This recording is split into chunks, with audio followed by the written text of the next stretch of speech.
Now, gyms were among the first businesses to close when the pandemic hit, and today more than half still haven't reopened.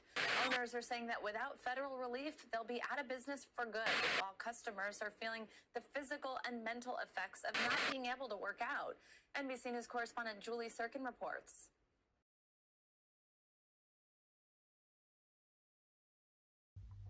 Hi, I'm Jake, a second-year student at NTU.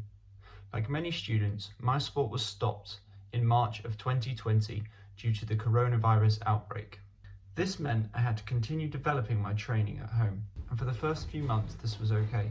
But before long, I began to realise my mental health was being affected. This made me wonder how other students were coping.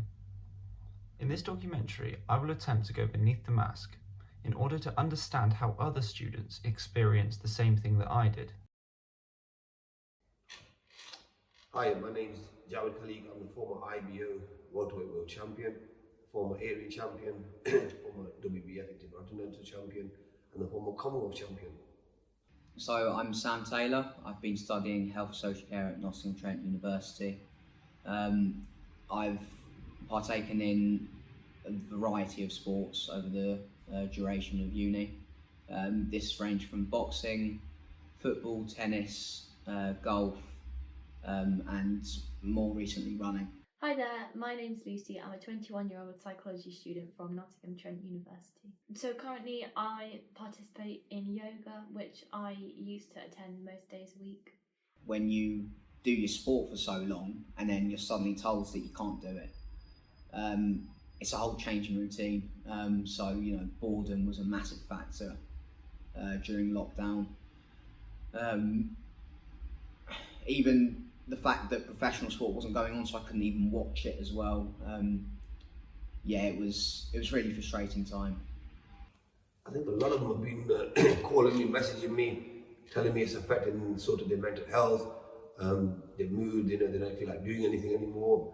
They put weight on, sitting around doing nothing. They feel like they've missed a year of their life, their boxing career, or some of them just started boxing, some are doing well, getting ready for like tournaments, and they feel like they've lost their motivation. They don't feel like coming back, some of them are saying.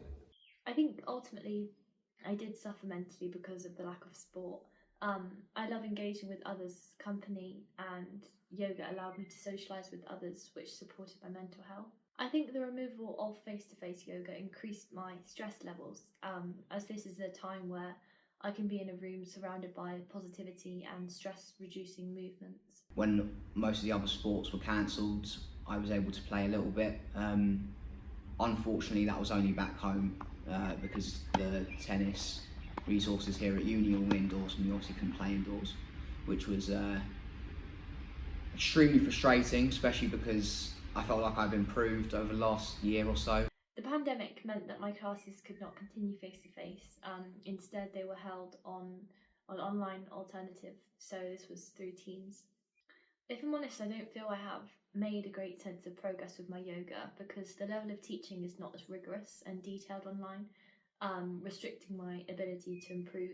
However, what was available was better than nothing, so sort of made do. I think that any sport, you need to be active, you need to be doing stuff, and I think with this pandemic, a lot of people have struggled. It's easy saying, oh yeah, go for a run, go for a walk.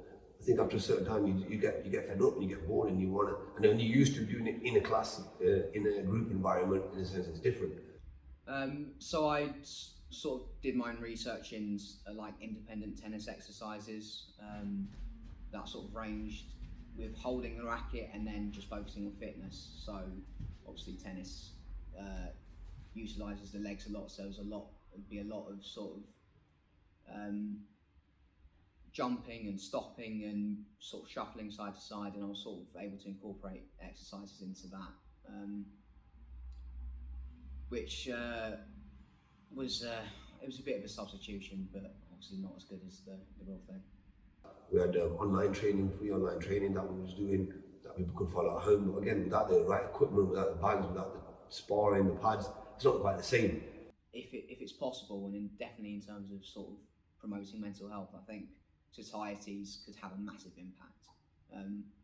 Students who belong to societies have a real togetherness, and I think that if they were to organise stuff such as outdoor activities that are socially distanced, if that has to be a thing again. I think that could seriously help the lives of students. I think the university could have put more sessions online because the timings of the sessions meant that I could not attend as much as I would have liked to. I think you just have to try to get your mindset back to how it was, and get back to your local gyms, get back out there with your friends, talk to them, and talk to each other, sort of help each other get that motivation back, get that feeling back. Yeah. This pandemic has stopped everything, and all people have suffered in one way or another.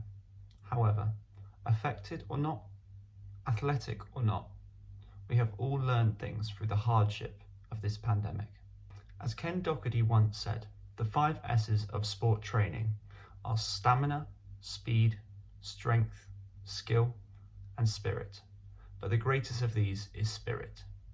And it is with this spirit that we must lace up the gloves, pump up the ball, and go back to the track.